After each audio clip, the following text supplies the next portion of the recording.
ఒక మంచి సాయంత్రం రోజు కేసీఆర్ అట్లా ఫామ్ హౌస్లో కూర్చొని మంచి మందు మీద కూర్చున్నప్పుడు ఇంకా దేనప్పుడు కవిత వచ్చి అద్భుతంగా నాన్న నేను ఒక గొప్ప పని చేశాను తెలుసా అంటే ఏం చేసి ఉంటావు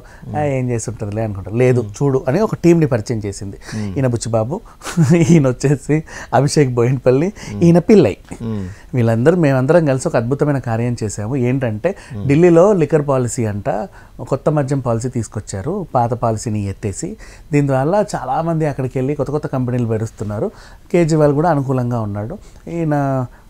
సమీర్ మహేంద్రని కలిస్తే నీకు అన్ని విషయాలు తెలుస్తాయి ఇది అద్భుతమైన ప్యాకేజ్ మనకి బోర్డులని కోట్లు దండుకోవచ్చు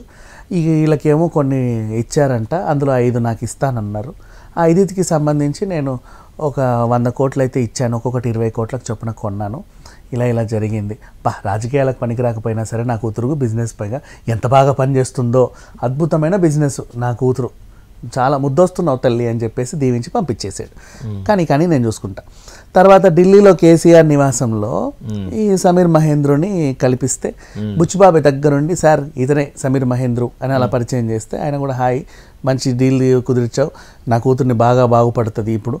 అద్భుతంగా ఉంది మీ పాలసీ నాకు బాగా నచ్చింది ఇప్పుడు రాజకీయాల్లో నేను ఏదో ముఖ్యమంత్రిలో ఉన్నాను కాబట్టి ఇవన్నీ చూసుకోవడం నా వల్ల కాదు ఎప్పుడైనా దిగిపోయినప్పుడు నేను ఖచ్చితంగా మీ వ్యాపారంలో భాగస్వామి అవుతాను మీ వ్యాపారం నాకు బాగా నచ్చింది అన్నట్టుగా ఆయన కూడా చెప్పుకొని కంటిన్యూ అవ్వండి మా ఆశీర్వాదాలు అని పంపించేశాడు ఇది జరిగింది ఇలా జరిగింది అని గోపీ కుమరన్ తన వాంగ్మూలంలో స్పష్టంగా రికార్డెడ్ ఎవిడెన్స్ సమర్పించేశాడు and not only Gopi Kumaran ఇలా అండ్ మన రాఘవ వీళ్ళు కూడా అప్రూవల్గా మారే బయటకు వచ్చారు తిరుగుతున్నారు సో వాళ్ళ వాంగ్మూలంలో ఏముందనేది ఈడీ ఇంకా వీళ్ళకి చెప్పాలా సో బోల్డ్ అన్ని వాంగ్మూలాలు ఉన్నాయి అండ్ ప్రత్యక్ష సాక్షే ఉన్నాడు సుకేష్ ఇంతమంది ఉన్న తర్వాత ఈవిడకి బెయిల్ ఇవ్వడం అస్సలు కుదరదని చెప్పి వాళ్ళు గట్టిగా ఉండి ఇప్పుడు గోపీ కుమరన్ ఇచ్చినటువంటి వాంగ్మూలం ఆధారంగా చూస్తే కేసీఆర్ ఇన్వాల్వ్మెంట్ కూడా దీంట్లో చాలా ఉంది దగ్గరుండి ఆయనే నడిపించాడు ఆయన నడిపిస్తేనే కవిత నడిచింది సరే ఆవిడేదో డీల్ అయితే తీసుకొచ్చింది నా కూతురు చాలా గొప్ప పని చేసిందో ఈయన కూడా భుజాలు తడుముకున్నాడు నవ్వుకున్నాడు ఆనందపడ్డాడు రాత్రంతా మంచి ఫుల్ బాటిల్ దాకా ఎంజాయ్ చేశాడు ఫామ్ హౌస్లో చిందులు వేసుకుంటూ ఇప్పుడు ఈవిడ చేసిన పనికి కేసీఆర్కి తెలుసు వెనక నుంచి నడిపించాడు ఆ ఒబేరాయ్లో జరిగిన మీటింగ్లు అవన్నీ కూడా వాస్తవమే అండ్ సుకేష్ చంద్రశేఖర్ ఏదైతే ఆరోపించాడో మొన్న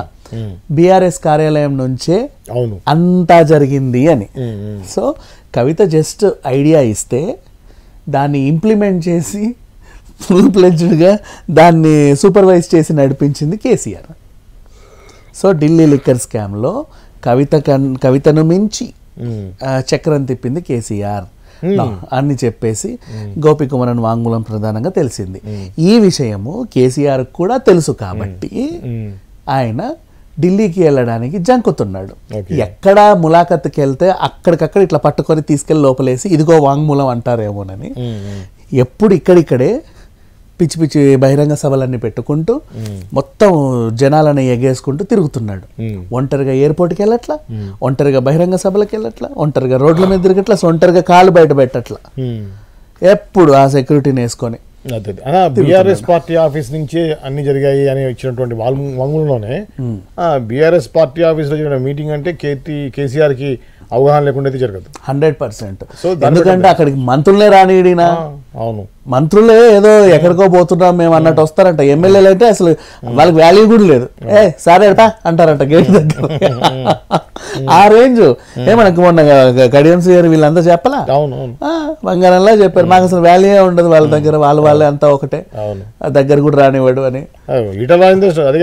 అట్లాంటిది మంత్రులనే దగ్గర రావడానికే జంకే దగ్గర సుకేష్ చంద్రశేఖర్ వెళ్ళి డబ్బాలలో నోట్ల కట్టలు నింపి వ్యవహారం నడిపాడు అంటే కేసీఆర్ తెలియకుండా ఉండదు 100%. సో అది వాళ్ళ కూతురుది పర్సనల్ బిజినెస్ కాబట్టి తండ్రి దగ్గరుండి చక్కదిద్దాడు. ఎలాగైతే రాజకీయాల్లో దగ్గరుండి ఆమె భవిష్యత్తు చక్కదిద్దాలనుకుంటే ఫెయిల్ అయ్యాడో కనీసం బిజినెస్ ఉమెన్ గానన్నా నా కూతురు నిలబెడదాం నా తెలంగాణ జాగృతి అని అదొకటి అప్పచెప్పారు, అక్కడ ఫెయిల్. బతుకమ్మకు బ్రాండ్ అంబాసిడర్ చేశారు, అక్కడ ఫెయిల్. అండ్ నెక్స్ట్ ఎంపీగా చేద్దాం అనుకున్నారు, అక్కడ ఫెయిల్. ఎమ్మెల్సీగా చేశారు, అయినా ఫెయిల్.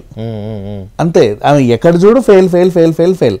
సో కనీసం ఒక బిజినెస్లోనన్నా ఏమైనా కొంచెం ముందుకు తీసుకెళ్దాము. కొడుకు పాపం తెలివితేటలతో బాగా ఎదిగాడు, మంచి తెలివితేటలతో ఎక్కడెక్కడో విదేశాలు కూడా తిరిగేసి వస్తున్నాడు. పిల్లేమో ఎడ్డెడ్డిగా ఉంది, ఏమీ తెలియట్లా, కనీసం బిజినెస్ వేస్ కన్నా ఏమన్నా చేస్తుందేమంటే ఇప్పుడు అక్కడ ఫెయిల్, వెళ్ళి దొరికింది జైల్లో కూర్చో. అవునా, ఇందులో కూడా ఫెయిల్ అయ్యి కదా, అది సంగతి. ఎక్కడికి వెళ్ళినా నా కూతురు ఫెయిల్ అవుతుంది, లాస్ట్ కి ఫ్యామిలీలో కూడా ఫెయిల్ అయ్యి నన్ను ఎక్కడ పట్టిస్తుందో అని చెప్పి ఈయన వెళ్ళడం మానేశాడు. అంటే పొరపాటున ములాఖాత్ చేయడానికి వెళ్ళాడు అనుకో, ఈమె ఆల్రెడీ ఫెయిల్యూర్ మైండ్ కాబట్టి నాన్న నువ్వు చెప్తేనే కదా చేశాను, ఏం చేయమంటావు చెప్పు నాన్న అనింది అనుకో,